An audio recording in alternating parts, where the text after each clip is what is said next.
तुम एक काम करो, बोले क्या? ठाकुर जी का अभिषेक करो और अभिषेक करके जो पंचामृत ठाकुर जी का होगा उसका पान करो, अपना नियम भी हो जाएगा। और फिर जब भृगु ऋषि पाके चले जाएंगे उस प्रसाद को पाने। और आपने तुरंत ठाकुर जी का अभिषेक किया पंचामृत हाथ में लेकर के, और जैसे ही पारना का समय हुआ तुरंत उसको पान करके अपना नियम पूरा कर दिया। ये यहाँ पी ही रहे थे कि इतने में भृगु ऋषि आ गए। वो भृगु ऋषि आकर के बोले, अच्छा हमको बुलाना तो ढोंग है तुम्हारा, तुम तो केवल अपने नियम के पक्के हो, अपने नियम का पालन करना जानते हो। अरे जब ये नियम था कि कोई ऋषि करके पाएगा उसके प्रसाद के बाद ही मैं ग्रहण करूंगा, तो ये नियम तुमने तोड़ा क्यों?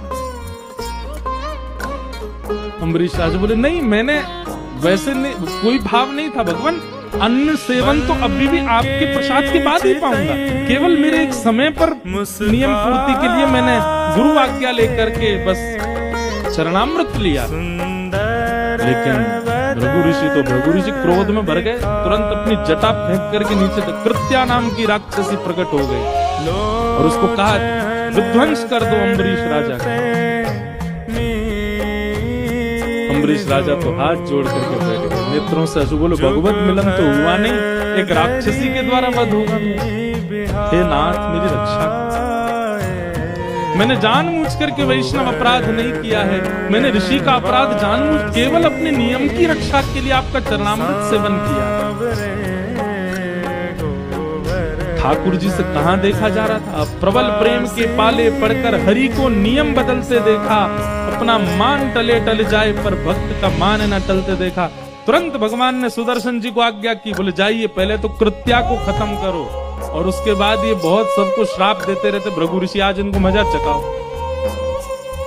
इतने में ही देखा कि दूसरे सूर्य के समान तेज पृथ्वी की ओर आ रहा है। देख करके कृत्या घबराई, तो सूर्य नहीं था, सुदर्शन जी महाराज थे। हमारे जगन्नाथपुरी में महाप्रभु जी 4 विग्रह में विराज रहे हैं। श्री जगन्नाथ जी, सुभद्रा जी, बलराम जी और श्री जगन्नाथ जी के ठीक बगल में श्री सुदर्शन जी। सुदर्शन यहाँ संगी रहते हैं ठाकुर जी,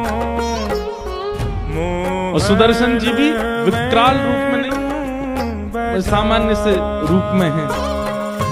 नील चक्र के रूप में ऊपर मंदिर के ऊपर जो चक्र विराजमान है वो नील चक्र के रूप में, वहां सुदर्शन जी का एक चक्र रूप में दर्शन है। बाकी ठाकुर जी के बगल में तो वंश जी की तरह सुदर्शन जी बैठे हैं।